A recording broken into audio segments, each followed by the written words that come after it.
and yet a maiden hath no tongue but thought. I would detain you here some month or two before you venture for me. I could teach you how to choose right. Oh, but then I am forsworn, so will I ne'er be. So may you miss me, but if you do, you'll make me wish a sin that I had been forsworn. Oh, be true, your eyes, they have o'erlooked me and divided me. One half of me is yours, the other half yours. I would say, but if mine, then yours, and so all yours. Ooh, these naughty times put bars between the owners and their rights, and so though yours, not yours. Prove it so. Let fortune go to hell for it, not I. I speak too long. It is to peace the time, to ache it and to draw it out in length to stay you from election. Let me choose, for as I am, I live upon the rack. Upon the rack, Bassanio, then confess what treason there is mingled with your love. None, but that ugly treason of mistrust which makes me fear the enjoying of my love. There may as well be amity in life, between snow and fire, as treason in my love. Aye, but I fear you speak upon the rack, where men enforced do speak anything. Promise me life, and I'll confess the truth. Then confess and live. Confess and love hath been the very sum of my confession. Oh, happy torment, when my torturer doth teach me the answers for deliverance. But let me to my fortune, and the caskets. Away then. I am locked in one of them. If you do love me, you will find me out. Nerissa and the rest, stand all aloof. Now he goes, with no less presence, but with much more love than young Alcides when he did redeem the virgin tribute paid by howling Troy to the sea monster. I stand for sacrifice. The rest aloof are the Dardanian wives with lyric visages, come forth to view the issue of the exploit. Go, Hercules, live thou, I live. Oh, with much, much more dismay, I view the fight than thou that makest the fray. So may the outward shows be least themselves. The world is still deceived with ornament. In law, what plea so tainted and corrupt, but being seasoned with a gracious voice, obscures for show of evil? In religion, what damned error, but some sober brow will bless it and accept it with a text hiding the grossness with fair ornament? Look on beauty, and you shall see 'tis purchased by the weight, which therein works a miracle in nature, making them lightest that wear most of it. Thus, ornament is but a guiled shore to a most dangerous sea, the beauteous scarf veiling an Indian beauty. In a word, the seeming truth, which cunning times put on to entrap the wisest. Therefore then, thou gaudy gold, hard food for Midas, I will none of thee, nor none of thee, thou pale and common dredge between man and man. But thou meager lead, which rather threaten than promise aught, thy paleness moves me more than eloquence. And here choose I, joy be the consequence. How all other passions fleet to air, as doubtful thoughts and rash embrace despair, and shuddering fear and green-eyed jealousy. Oh, love, be moderate, allay thy ecstasy, in measuring thy joy, scant this excess. I feel too much thy blessing, make it less, for fear I surfeit. What find I here? Fair Portia's counterfeit! What demigod hath come so near creation? Move these eyes, or whether riding on the balls of mine seem they in motion. Here are severed lips parted with sugar breath, so sweet a bar should sunder such sweet friends. Here in her hairs the painter plays the spider, and hath woven a golden mesh to entrap the hearts of men faster than gnats and cobwebs. But her eyes, how could he have seen to do them? Having made one, methinks it should have power to steal both his and leave itself unfurnished. Yet, look how far the subject of my praise doth wrong this shadow in underprizing it. So far this shadow doth limp behind the subject. Here's the scroll, the continent and summary of my fortune. You that choose not by the view, chance as fair and choose as true. Since this fortune falls to you, be content and seek no new. If you be well pleased with this, and hold your fortune for your bliss, turn to where your lady is, and claim her with a loving kiss. A gentle scroll! Fair lady, by your leave, I come by note to give and to receive, like one of two contending in a prize, that think he hath done well in people's eyes, hearing applause and universal shout, giddy in spirit, still gazing in a doubt, whether those tales of his be true or no. So thrice, fair lady, stand I even so, as doubtful whether what I see be true, until confirmed, signed, ratified by you. You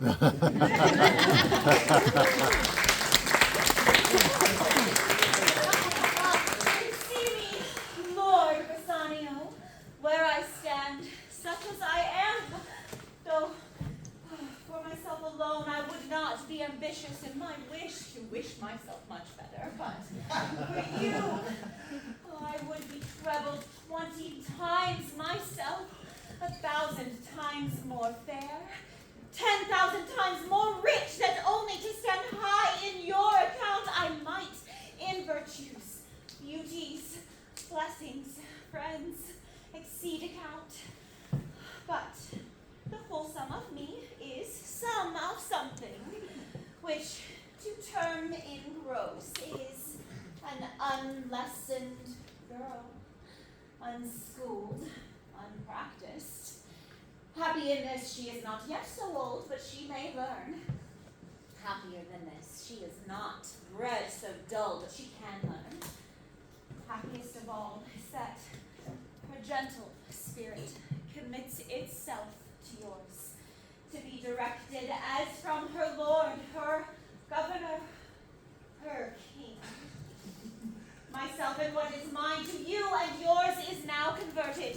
But now I was lord of this fair mansion, master of my servants, queen or myself, and even now, but now, this house, these servants, and this same myself are yours. I give them with this ring, which when you part from, lose, or give away, let it presage the ruin of your love, and be my vantage to exclaim on you. Madam, you have bereft me of all words. Only my blood and my veins speaks to you, and there is such confusion in my powers, expressed and not expressed. But when this ring parts from this finger, then parts life from hence. Oh, then be bold to say Bassanio is dead.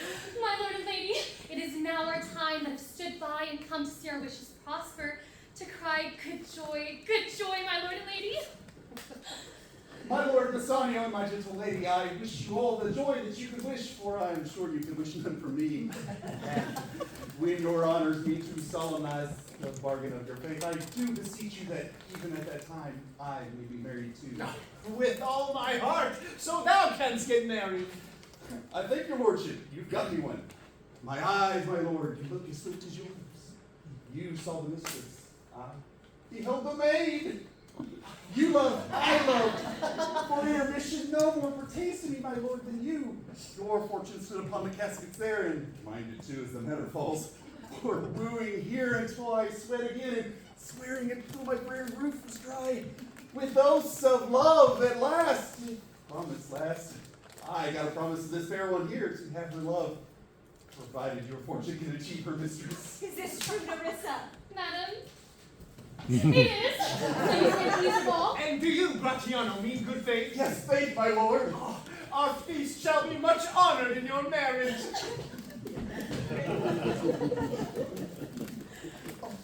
But who comes here? Lorenzo and his infidel? My old Venetian prince Valerio. Lorenzo and Salario, welcome hither! If that the youth of my new interest here have power to bid you welcome, by your leave, I bid my very friends and countrymen, sweet Portia, welcome. So do I, my lord. They are entirely welcome. I thank your honor. For my part, my lord, my purpose was not to conceive you here, but in meeting with Salario along the way, he did entreat me, all past saying nay, to come with him along. I did, my lord, and I had reason for it. Signor Antonio commends him to you. Ere I open this letter, I pray you tell me how my good friend doth. Not sick, my lord, unless it be in mind, or not well, unless it be in mind. A letter there will show you his estate. Larissa, she a non-stranger. Bid her welcome. Your hand, Salario. What's the news from Venice? How doth that royal merchant, good Antonio? I know he'll be glad of our success. We are the Jasons. We have won the fleece. You had won the fleece that you have lost. There are some shrewd contents in yon same paper that steal the color from Bassanio's cheek. Some dear friend dead, else nothing in the world could turn so much the constitution of any constant man. But worse and worse. With leave, Bassanio, I am half yourself, and I must freely have the half of anything that this same paper brings you. Sweet Portia, here are a few of the unpleasantest words that ever blotted paper. Gentle lady, when I first did impart my love to you, I freely told you that all the wealth I had ran in my veins. I was a gentleman, and I told you true. And yet, dear lady, rating myself at nothing, you shall see how much I was a braggart. For when I told you that my estate was nothing, I should have then told you that I was worse than nothing. For indeed, I have engaged myself to a dear friend, engaged my friend to his mere enemy to feed my means. Here is the letter, gentle lady. The paper as the body of my friend, in every word in a gaping wound, issuing like blood. Is it true, Salario? Hath all his ventures failed? What? Not one hit? From Tripolis, from Mexico and England, from Barbary, Lisbon, and India, and not one vessel escaped the dreadful touch of merchant-marrying rocks? Not one, my lord. And besides, it doth appear that if he had the present money to discharge the Jew, he would not take it. Never have I known a creature that did bear the shape of a man, so keen and greedy to confound a man. He plies the Duke at morning and at night, and doth impeach the freedom of the state, if they deny him justice. 20 merchants, the Duke himself and Magnificos of great court have all persuaded with him, but none may persuade him from his envious plea of forfeiture of justice and his bond. When I was with him, I have heard him swear to Tubal and to Chus, his countrymen, that he would rather have Antonio's flesh than 20 times the value of the sum that he did owe him. But I know, my lord, if law, authority, and power deny not, it will go hard with poor Antonio. Is it your dear friend that is thus in trouble? Dearest friend, the kindest man, the best conditioned and unwearied spirit in doing courtesies, and one in whom the ancient Roman honor more appears than any that draw breath in Italy. What sum owes he the Jew? For me, 3,000 ducats. What? No more? Pay him 6,000 and he face the bond. Double 6,000 and then treble that before a friend of this description shall lose a hair through Bassanio's fault. First, go with me to church and call me wife, then away into the friend. For never shall you lie by Portia's side with an unquiet soul. You shall have gold to pay the petty debt 20 times over. When it is paid, bring your true friend along. My maid, Nerissa, and myself, meantime, will live as maids and widows. Come away, for you shall hence upon your wedding day. Bid your friends welcome, show a merry cheer. Since you are dear bought, I will love you dear. But let me hear the letter of your friend. Sweet Bassanio, my ships have all miscarried. My creditors grow cruel. My estate is very low. My bond to the Jew is forfeit. And since in paying it, it is impossible I should live. All debts are cleared between us, if I might but see you at my death. Notwithstanding, use your pleasure. If your love do not persuade you to come, let not my letter. Oh, love, dispatch all business and be gone. Since I have your good leave to go away, I will make haste. But till I come again, no bed shall e'er be guilty of my stay, nor rest interposer twixt us twain.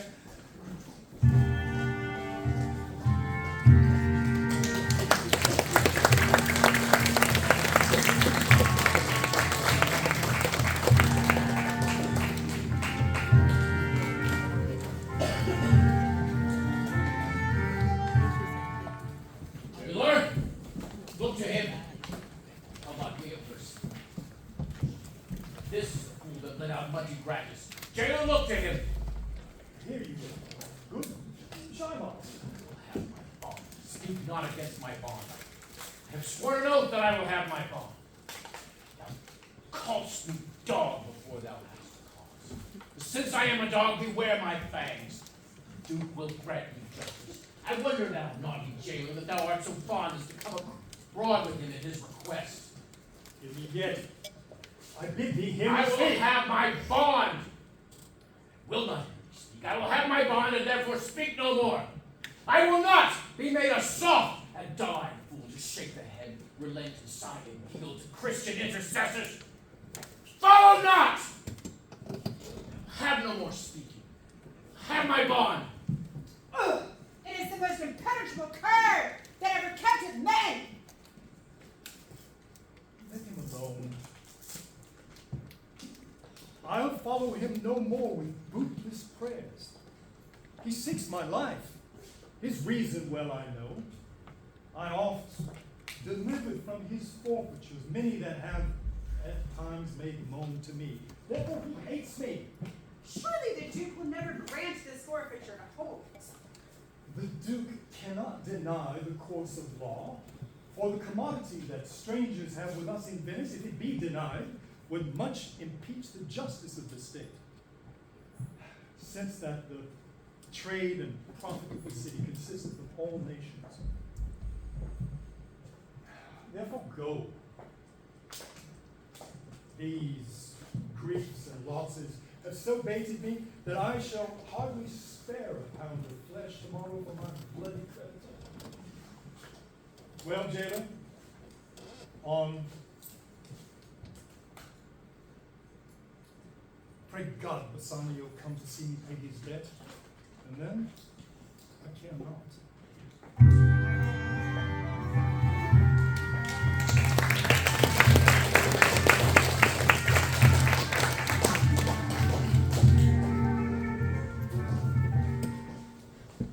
Madam, although I speak it in your presence, you have a noble and true conceit of godlike amity, which appears most strongly in bearing thus the absence of your lord. But if you knew to whom you show this honor, how dear a gentleman you send relief, how dear a lover of my lord, your husband, I know you would be prouder of the work than customary bounty can enforce you. I never did repent for doing good, nor shall not now. For in companions that do converse and waste the time together, whose souls do bear an equal yoke of love, there must be needs alike proportioned. portion of lineaments, of manners, and of spirit, which makes me think that this Antonio, being the bosom lover of my lord, must needs be like my lord. If it be so, how little is the cost I have bestowed in purchasing the semblance of my soul from out the state of hellish cruelty. This comes too near the praising of myself, that I know more of it. Here are the things. Lorenzo, into your hands I commit the husbandry and manage of my house until my lord's return.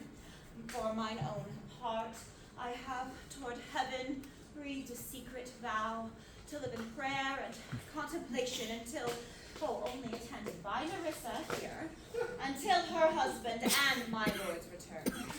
There is a monastery 2 miles off, and there we will abide. I do desire you to not deny this imposition, the which my love and some necessity now lay upon you. Madam, with all of my heart, I will obey you with all fair commands. My people do already know my mind, and will acknowledge you and Jessica in place of Lord Bassanio and myself. So till we meet again, I fare you well. Fair thoughts and happy hours attend on you. I wish your ladyship all heart's content. Thank you for your wish, and am well pleased to wish it back on you. Fare you well, Jessica. Now, Balthazar, as I have ever found thee honest, true, so let me find thee still. Take this same letter, and use thou all the endeavor of a man in speed to Padua. See thou render this into my cousin's hands, Dr. Bellario, and look what notes and garments he doth give thee. Bring them, I pray thee, with imagined speed unto the ferry, to the common ferry which trades to Venice. Waste no time in words, but get thee gone. I shall be there before thee. Madam, I will call convenience fee. Come on, Nerissa. I have work in hand that you yet know not of. We'll see our husbands before they think of us. Shall they see us? They shall, Nerissa, yet in such a habit that they shall think we are accomplished with that we lack. I'll hold thee any wager when we are both accoutred like young men. I'll prove the prettier fellow of the two. And wear my dagger with the braver grace. And speak between the change of man and with a reed voice. Oh, turn 2 mincing steps into a manly stride. And speak a phrase like a fine bragging youth, how honorable ladies sought my love, which I denying, they fell sick and died. I cannot do it all. I'll then repent and wish for all that I had not killed them. And 20 of these puny lies I'll tell, and men shall think I have discontinued school above a 12-month. I have within my mind 1,000 broad tricks of these bragging jacks, which I will practice. Why, shall we turn to men? Why, what question's that? If thou wert near a lewd interpreter. But come, I'll tell thee all my whole device when we are in my coach, which stays for us at the park gate. Therefore haste away, for we must measure 20 miles today.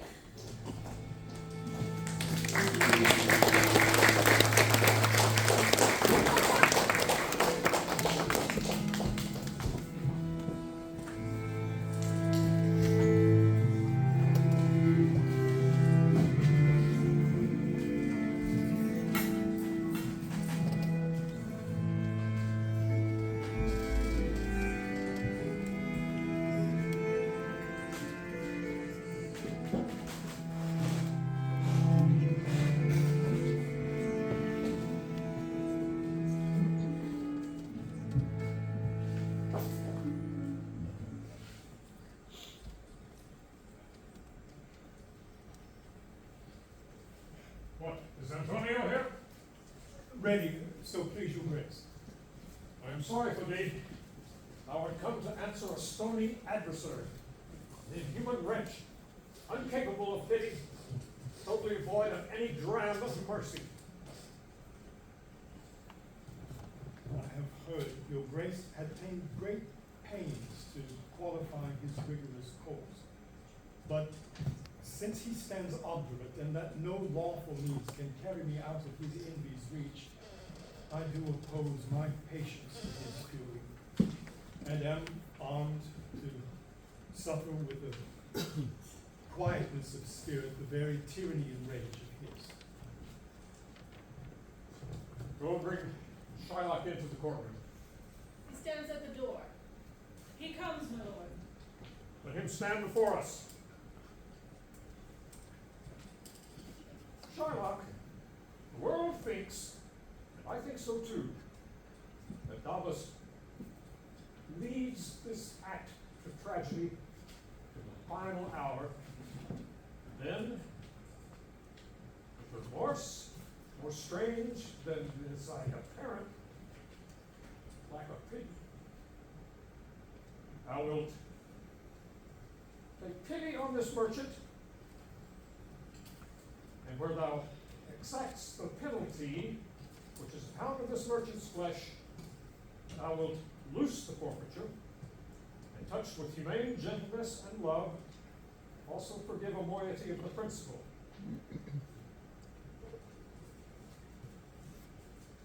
Taking pity on the ills that have so huddled on his back as to press him down and pluck commiseration from brassy bosoms, hearts of flint, Tartars and Turks, not trained to the laws of gentle courtesy. We all expect a gentle answer, Jew.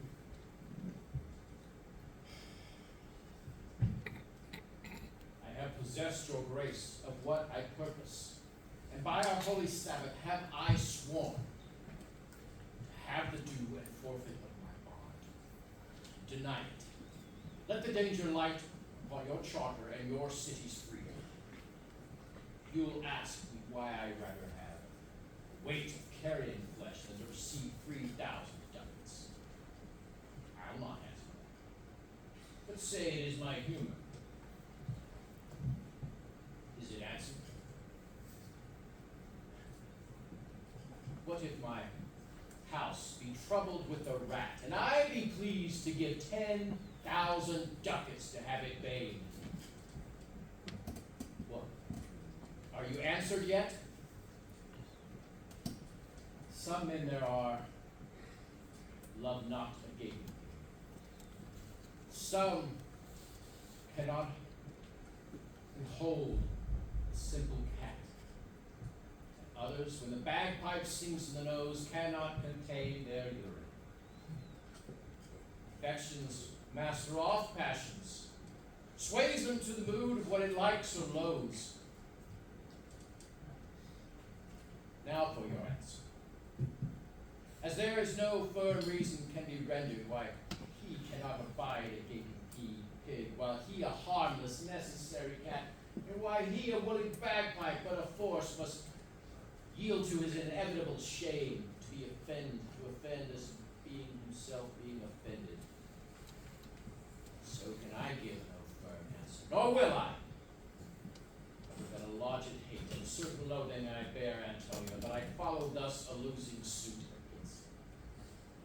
Are you answered? This is no answer, thou unfeeling man, to excuse the current of thy cruelty. I am not bound to please thee. Do by my all answer. men kill the things they do not love? Hates any man the thing he would not kill. Every offense is not a hate at first. What? Wouldst thou have a serpent sting thee twice? I pray you, think you question the Jew. You may as well go stand upon the beach and bid the main flood bait his usual height. You may as well use question with the wolf, why he hath made the ewe bleat for the lamb. You may as well forbid the mountain pine to wag their high tops, and to make no noise when they are fretting with the gusts of heaven. You may as well do anything most hard as seek to soften that than which what's harder, his Jewish heart. Therefore I do beseech you, make no more offers, use no farther means, but with all brief and plain conveniency let me have judgment, and the Jew his will. for thy 3,000 ducats. Here is 6. If 6,000 ducats were in 6 parts, and each part a ducat, I would not have it. I would have my bond. How can thou expect mercy, rendering none? Judgment should I fear, doing no wrong. You have amongst you many a purchased slave, which, like your asses and your dogs and mules, you use in abject and slavish parts because you bought them. Should I say to you, let them be free? Let them, why sweat they under burdens? Marry them to your heirs, let their beds be as soft as yours, and their palates seasoned with such viands. You would answer me, the slaves are ours.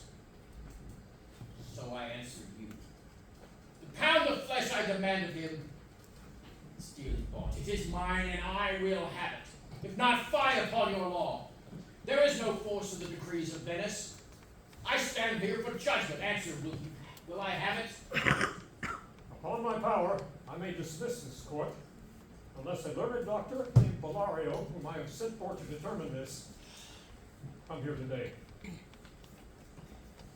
Sir, there stands a messenger, with letters new come from Padua.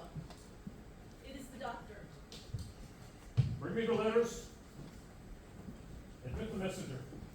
Good cheer, Antonio! What man courage yet?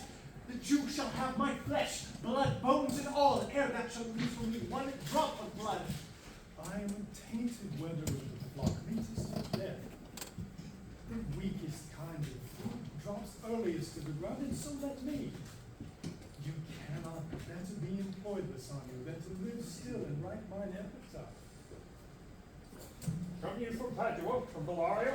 From both, my lord, Bellario greets your grace. Why dost thou whet thy knife so earnestly? To cut the forfeit of the banker out there. Not on thy soul, but on thy soul, harsh Jew, thou makest thy knife keen. No metal can, no, not the hangman's axe bear half the keenness of thy sharp indeed. Can no prayers pierce thee? No, none that thou hast wit to make. God damn it! For thy life, but justice be accused. Thou almost makest me waver in my faith to hold a penny with Pythagoras. The souls of animals infuse themselves in the trunks of men.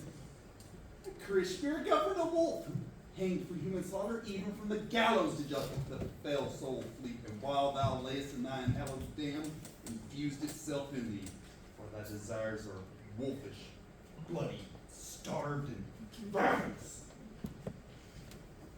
So thou canst wring the seal from off my bond. Thou but suspendest thy lungs to speak so loud. Cure thy wit, prepare thy wit, or it will fall to cureless ruin. I stand here for law. This letter doth commend to the court a learned young doctor named Balthazar.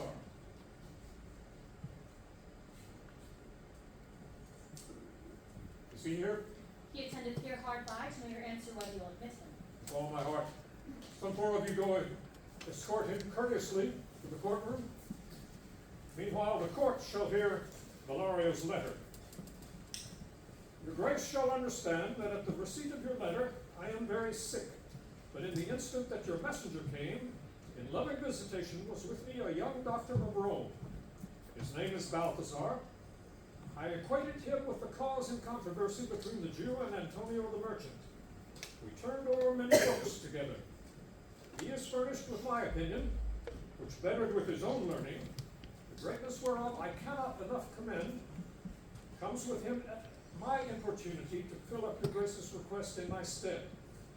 I beseech you, let his lack of years be no impediment, to let him lack a reverent estimation. For I never knew so young a body with so old a head. I leave him to your gracious acceptance, whose trial shall better publish his commendation. Hear the words of Bellario. And, if I'm not mistaken, this is the doctor himself. Give me your hand.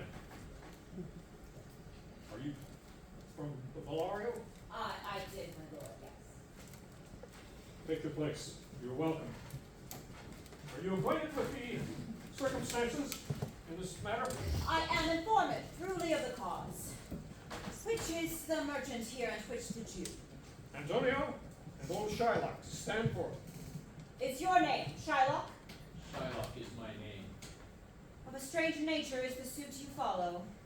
Yet in such rule the Venetian law cannot impugn you as you do proceed. You stand within his danger, do you not? Aye, so he said. Do you confess the bond? I do. Then must the Jew be merciful? What compulsion must I? Tell me that. The quality of mercy is not strained. It droppeth as the gentle rain from heaven upon the place beneath. It is twice blessed. It blesseth him that gives and him that takes. 'Tis mightiest in the mightiest. It becomes the throned monarch better than his crown. His scepter shows the force of temporal power, the attribute to awe and majesty, wherein doth sit the dread and fear of kings. But mercy is above this sceptred sway. It is enthroned in the hearts of kings. It is an attribute to God himself. And earthly power then shows likest gods when mercy seasons justice. Therefore, Jew, though justice be thy plea, consider this, that in the course of justice, none of us should see salvation. We do pray for mercy. That same prayer doth teach us all to render the deeds of mercy. I have spoke thus much to mitigate the justice of thy plea, which if thou follow, this strict court of Venice must needs give sentence against the merchant there. My deeds upon my head! I crave the law! The penalty and forfeit of my bond! Is he not able to discharge the money? Yes, here I tender it for him in the court, yea, twice the sum. If that will not suffice, I will be bound to pay it 10 times over, on forfeit of my hands, my head, my heart. If this will not suffice, then it must appear that malice bears down truth. And I beseech you, rest once the law to your authority. To do a great right, do a little wrong, and curb this cruel devil of his will. It must not be. There is no power in Venice can alter a decree established. 'Twill be recorded as a precedent, and many an error by the same example will rush into the state. It cannot be. Daniel, come to judgment. Yea, Daniel, wise young judge, how I do honor thee. I pray you, let me look upon the bond. It is, this reverend judge, here it is. Shylock, there's thrice thy money offered thee. An oath. I have an oath in heaven. Shall I live perjury to my soul? No, not from Venice. Why, this bond is forfeit, and lawfully, by this, the Jew may claim a pound of flesh to be by him cut off nearest the merchant's heart. What? Be merciful. Take thrice thy money, bid me tear the bond. It is paid according to the tenor.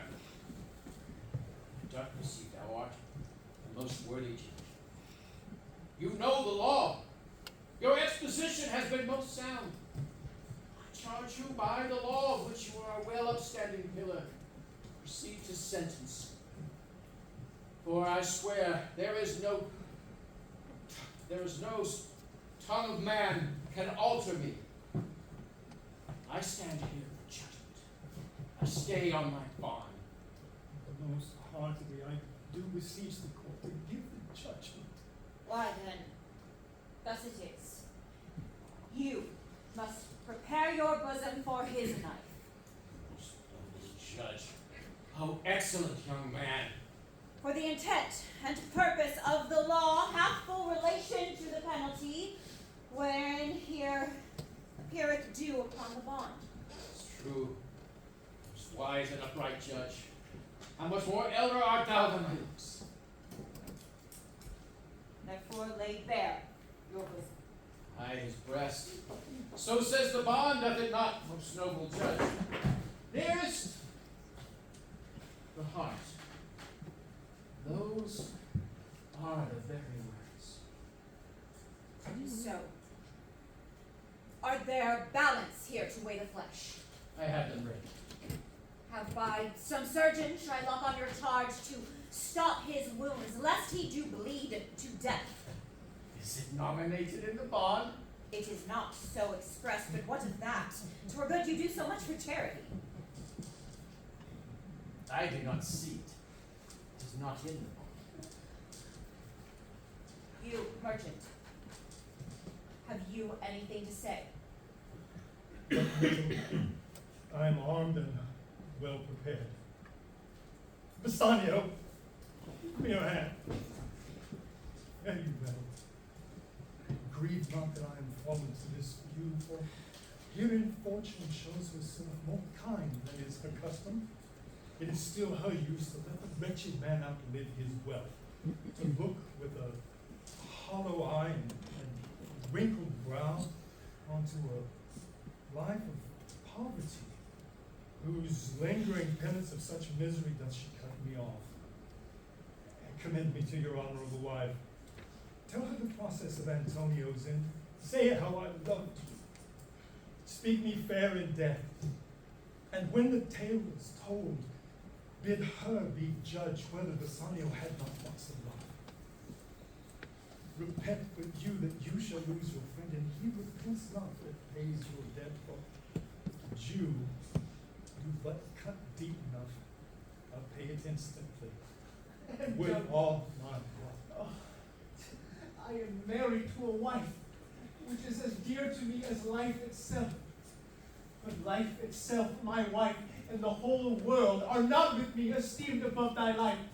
I would lose all, sacrifice them all here to this vessel. Your wife would give you little thanks for that if she were right. I have a wife on protest I love. I would she were in heaven so she could entreat some power to change this cursed Jew. 'Tis well you offered kind to her back. The wish would else make an unquiet house. Trifle, child. I pray thee, proceed to judgment. A pound. For that same merchant's flesh is thine. The court awards it, and the law doth give it. Most rightful judge! And you must cut his flesh from off his breast. The law allows it, and the court awards it. Most learned judge. The sentence. Come. Prepare! Tarry a little. There is something else. This bond doth give thee here no jot of blood. The words expressly are a pound of flesh. Take then thy bond, take thou thy pound of flesh. But in the cutting it, if thou dost shed one drop of Christian blood, thy lands and goods are, by the laws of Venice, confiscate unto the state of Venice. Oh, upright judge, mark you a learned judge. Is that the law? Thyself shalt see the act. For as thou urgest justice, be assured thou shalt have justice more than thou desirest. Oh, learned judge, mark you a learned judge. Take this offer then. Pay the bond price and let the Christian go. Here's the money. Soft! The Jew shall have all justice. Soft, no haste. He shall have nothing but the penalty. Jew, an upright judge, learned judge. Therefore prepare thee to cut off the flesh. Take thou no blood. Take thou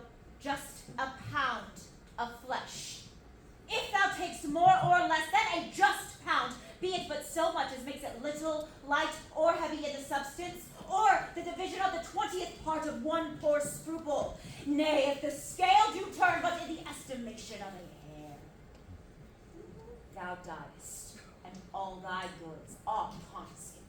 A second Daniel. A Daniel Jew. Now I can help have him on the hip. Why doth the Jew pause? Take thy forfeiture. Give me my principal and let me go. Have it ready for thee. Here it is. He hath refused it in the open court. He shall have merely justice and his bond. Shall I not even have my principal? Thou shalt have only thy forfeiture, to be so taken at thy peril, Jew. The devil give him good of it. I will stay no longer questioned. Tarry, Jew. The law hath yet another hold on you. It is enacted in the laws of Venice, if it be proved against an alien that by direct or indirect attempt he seek the life of any citizen, the party against the which he doth contrive shall seize one half his goods. The other half comes to the privy coffers of the state, and the offender's life lies at the mercy of the Duke only against all other voice. In which predicament I say thou standst. For by indirect and direct attempts it appears thou hast contrived against the very life of the defendant and hast incurred the danger formerly by me rehearsed. Down, therefore, and beg mercy of the Duke. Beg that thou mayest have leave to hang thyself. And yet, thy wealth being forfeit to the state, thou hast not left the value of a cord. Therefore, thou must be hung at the state's charge. That thou may see the difference in our spirits, I pardon thee thy life before thou ask it. For half thy wealth it is Antonio's, and the rest comes to the state, where humility may turn it to a fine. Aye, for the state, not for Antonio. They take my life and all. Pardon not that. Thou take my house when thou takes the prop that does sustain my house. Thou takes my life when thou sustain the means whereby I live. What mercy can you render him, Antonio? I'll alter gratis, nothing else for God's sake. So please my lord the Duke and all the court, to quit the fine for one half of his goods, I am content. So he will let me have the other half in use, to render it upon his death, to the gentleman that lately stole his daughter. Two things provided more. That for this courtesy he presently become a Christian.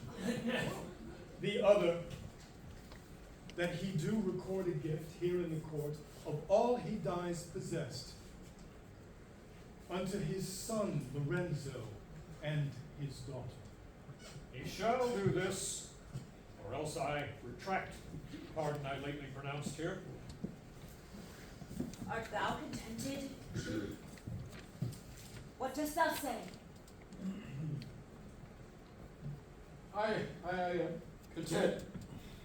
Clark, draw a deed of gift. Pray, let me give me leave to go from hence. Well, send the deed after I will sign it. Get thee gone, but do it. In christening shalt thou have 2 godfathers. Had I been judge, thou shalt have 10 more. Take thee to the gallows and not to the font.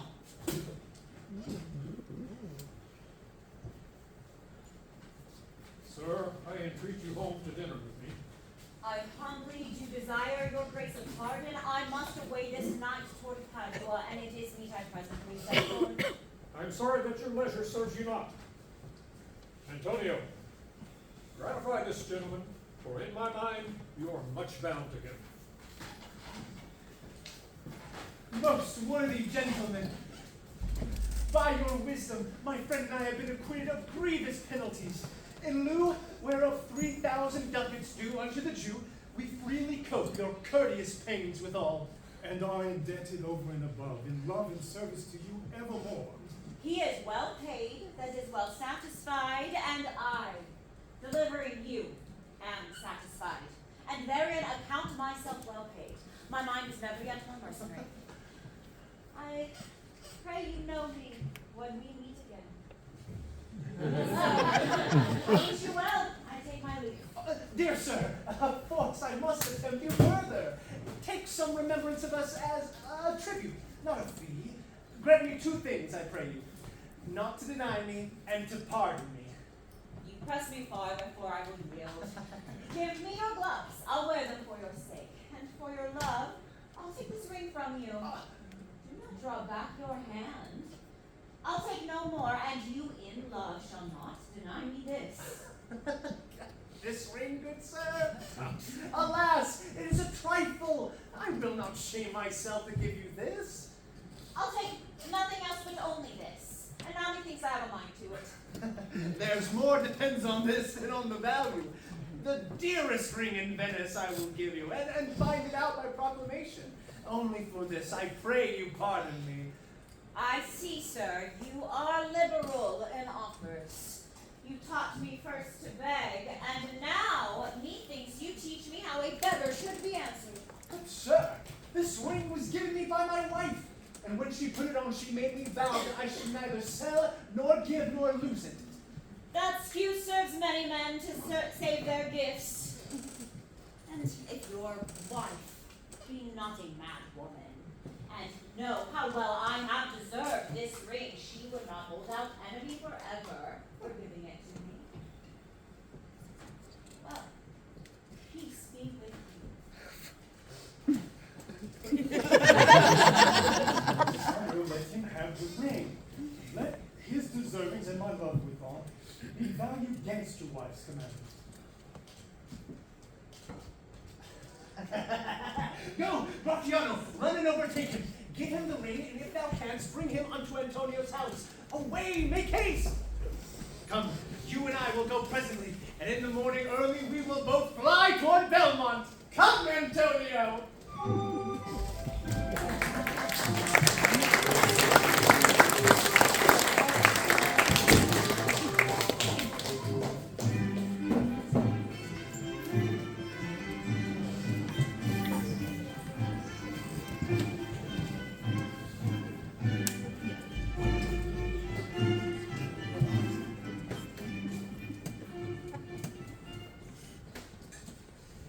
Inquire the Jew's house out, give him this deed, and let him sign it. We will wait tonight and be a day before our husband's home. This deed will be well welcome to Lorenzo. Fair sir, your well overtaken. My lord Bassanio has sent you here this ring, and doth entreat your company at dinner. It cannot be. His ring I do accept most thankfully, and so I pray you tell him. Furthermore, I pray you show my youth old Shylock's house. That will I do. Sir, I would speak with you. I'll see if I can get my husband's ring, which I didn't make him swear to keep forever. Thou mayst, I warrant. We shall have old swearing that they did give the rings away to men. But I debase them and outswear them too. Now haste away. Thou knowst where I was headed. Come, good sir, would you show me to this house?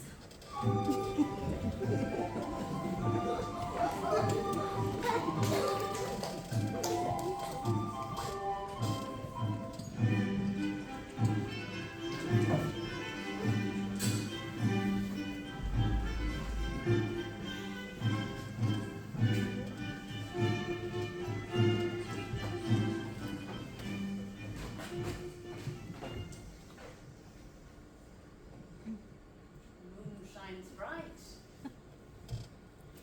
Such a night as this, when the sweet wind gently kissed the trees. It did make no noise. On such a night, Troilus, methinks, mounted the Trojan walls, and sighed his soul till the Grecian tints were pressed late at night. In such a night did Thisbe fearfully overtrip the dew, and saw the lion's shadow ere himself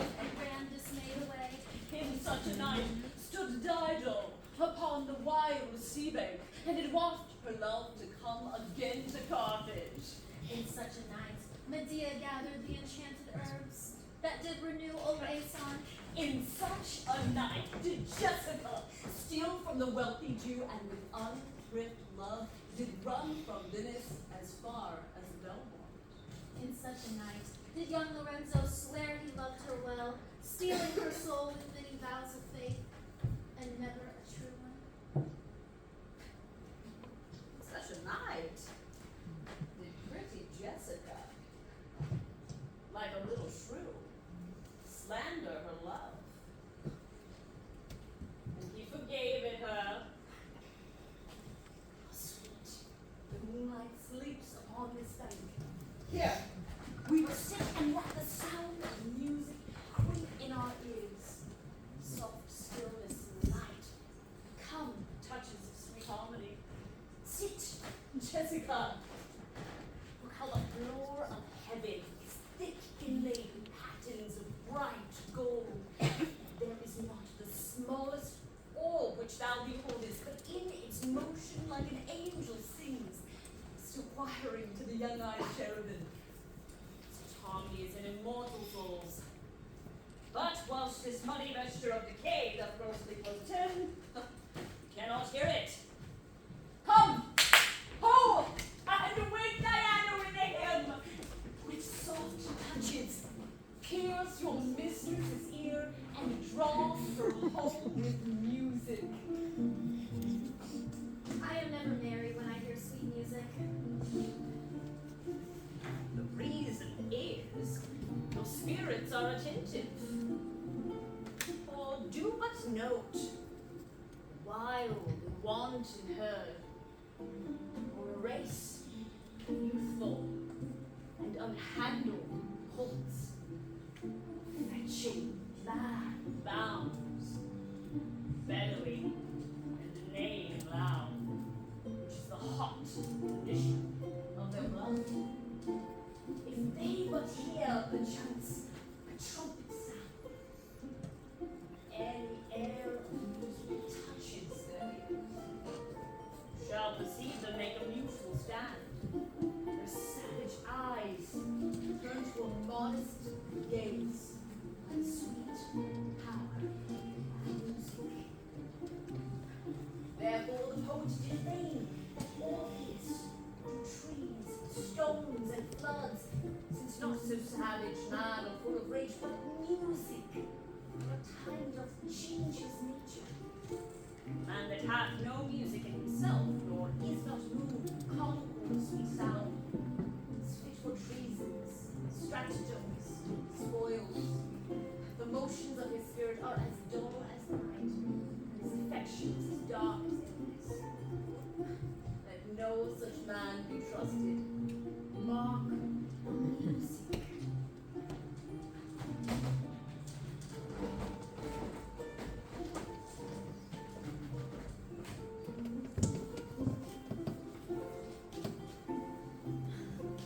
That light we see is burning in my hall. Oh, how far that little candle throws his beams. So shines a good deed in a naughty world. When the moon shone, we did not see the candle. So doth the greater glory dim the less. A substitute shines as brightly as a king, until a king be by. Then his state empties itself as doth an inland brook into the main of waters. Hark, music. It is your music, madam, of the house. Nothing is good I see without respect. Methinks it sounds much sweeter than by day. Silence bestows that virtue on it, madam. The crow doth sing as sweetly as the lark when neither is attended, and I think the nightingale, if she should sing by day when every goose is cackling, would be thought no better a musician than the wren. How many things by seasoned are to their right praise and true perfections. Peace. How the moon sleeps with Endymion and would not be awaked. That is the voice, or I am much deceived, of Portia. by the bad boys. Dear lady, welcome home. We have been praying for our husband's welfare. Words, we hope the better for our words. Are they returned? Madam, they are not yet, but there is come a messenger before to signify their coming. Go in, Nerissa. Give order to my servants that they take no note at all of our being absent hence. Nor you, Lorenzo, Jessica, nor you. Your husband is at hand. I hear his trumpet. We are no telltales, madam. Fear not. This night, methinks, is but the daylight sick. It is a little paler. 'Tis a day such as the day is when the sun is hid. We should hold day with the activities if you would walk in absence of the sun. Then let me give light. Oh, but let me not be light, for a light wife doth make a heavy husband, and never be Bassanio so for me. But God sorts all. When you are welcome home, my lord. I thank you, madam. Give welcome to my friend. This is the man. This is Antonio, to whom I am so infinitely bound. You should, in all sense, be much bound to him, for as I hear, he was much bound for you. No more than I am well acquitted of. Sir, you are very welcome to our house. It must appear in other ways than words, therefore I stand this greeting courtesy. By yonder moon, I swear you do me wrong. In faith, I gave it to the judge's clerk. Were he were guilt that had it for my part. Since you take it, love, so much at heart. A quarrel? Oh, already. What's the matter? About a hoop of gold, a paltry ring that she did give me, whose posy was for all the world like Cutler's poetry upon a knife. Love me and leave me not. What talk you of the posy or the value? You did swear to me when I did give it you that you would keep it till your hour of death, and that it should lie with you in your grave. Though, not for me, but for your vehement oaths. You should have been respected and have kept it. Gave it a judge's clerk? Nay, God's my judge. The clerk shall ne'er wear hair on his face that had it. He will, and if he lived to be a man. I live to be a man. By this hand, I gave it to a youth, a kind of boy, a scrubbed little boy, no higher than thyself, the judge's clerk, a prating boy who begged it as a fee. I could not for my heart deny it him. You were to blame. I must be plain with you. To part so slightly with your wife's first gift. These stuck on with oaths upon your finger, and so riveted with faith unto your flesh. I gave my love a ring. It made him swear never to. And here he stands. I dare be sworn for him that he would never leave it, nor pluck it from his finger for the wealth that's the world master. In faith, Gratiano, you give your wife to unkind a cause of grief, and to me I should be mad at it. Why, I were best to cut my left hand off and swear I lost the ring defending it. My Lord Bassanio gave his ring away. The judge that begged it, and he deserved it too. And the boy is clerk that took some pains in writing begged mine too, and neither man nor master would take on 2 rings. What ring gave you, my lord? Not that I hope which you received of me. If I could add a lie unto a fault, I would deny it. But you see, my finger hath not the ring upon it. It is gone. Even so void is your false heart of truth. By heaven, I shall never lay in your bed until I see the ring. Oh. Nor I in yours until I can see mine. Sweet Portia, if you did know to whom I gave the ring, if you did know for whom I gave the ring, and could conceive for what I gave the ring, and how unwillingly I left the ring, when naught would be accepted but the ring, you would abate the strength of your displeasure. If you had known the virtue of the ring, or half her worthiness that gave the ring, or your own honor to contain the ring, you would not then have parted with the ring. What man is there so much much unreasonable. If you had pleased to have defended it with any terms of zeal, wanted the thing held as a ceremony. Nerissa teaches me what to believe. I'll die for it, but some woman had the ring. By my honor, madam, by my soul, no woman had it, but a civil doctor, which did refuse 3,000 ducats of me, and begged the ring of me, which I did refuse him, and suffered him to go displeased away. Even he, who had held up the very life of my dear friend. What should I say, sweet lady? I wasn't forced to send the ring after him. I was beset with shame and courtesy. My honor would not so much let ingratitude besmear it. Pardon me, good lady, for by these blessed candles of the night, had you been there, I think you would have begged the ring of me to give the worthy doctor.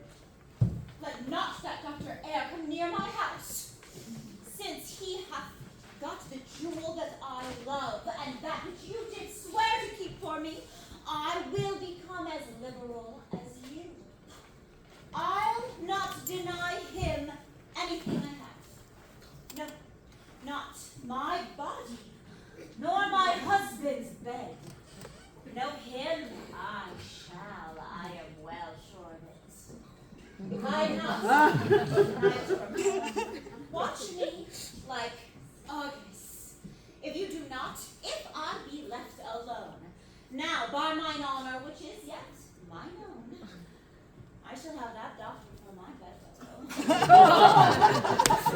And I is Clark. Therefore, be well advised for you to leave me to my own protection. Do you so? But let me not catch him then, for if I do, I'll mar the young heart's pin. I am the unhappy subject of these quarrels. Sir, grieve not so. You are welcome notwithstanding. Portia, forgive me this enforced wrong, and in the hearing of these many friends, I swear to thee, even by thine own eyes, wherein now I see myself. Mark you but that. In both my eyes he doubly sees himself. In each eye one. Swear then by your double self, and there's an oath of credit. Nay, but hear me. Forgive this fault, and I swear by my soul I never more will break an oath with thee. I once did lend my body for his wealth, which, but for him that had your husband's ring, had quite miscarried. I dare be bound again, my soul upon the forfeit, that your lord never more shall break faith advisedly. Then you shall be his surety. Give him this, and bid he keep it better than the other. Lord Bassanio, swear that you'll keep this ring. By heavens, it is the same I gave the doctor. I had it of him. Pardon me, Bassanio, for by this ring the doctor lay with me.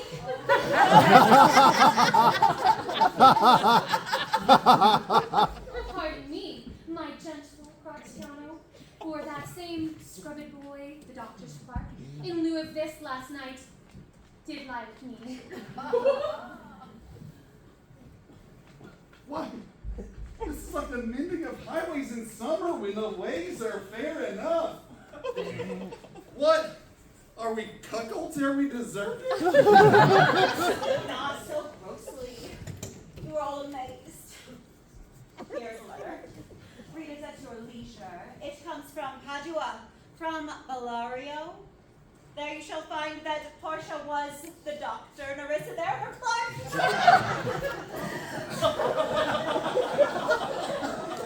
Lorenzo here shall witness. I set forth as soon as you, and even but now returned. I have not yet entered my house. Antonio, you are welcome. And I have better news in store for you than you expect. And seal this letter soon.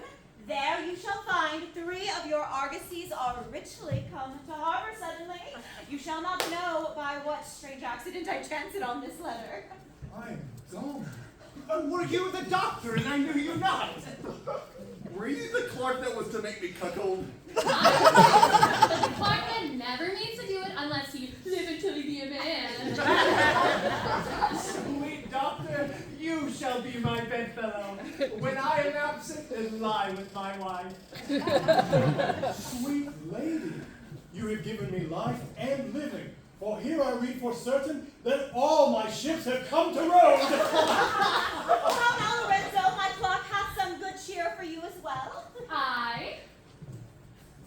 And I'll give it him without a fee. There do I give to you and Jessica, from the rich Jew, a special little gift, after his death of all he dies possessed of. Fair ladies, you drop manna in the way of starving people. It is almost morning, and I know you are not satisfied of these events at full. Let us go in and charge us there upon interrogatories, and we will answer all things faithfully. Let it be so. The first interrogatory that my Narissa shall be sworn on is whether till the next night she'd rather stay or go to bed now, being 2 hours today. But were the day come, I'd be wishing it dark. Until I was couching with the judge's clerk. As long as I live, I'll fear no other thing so sore as keeping safe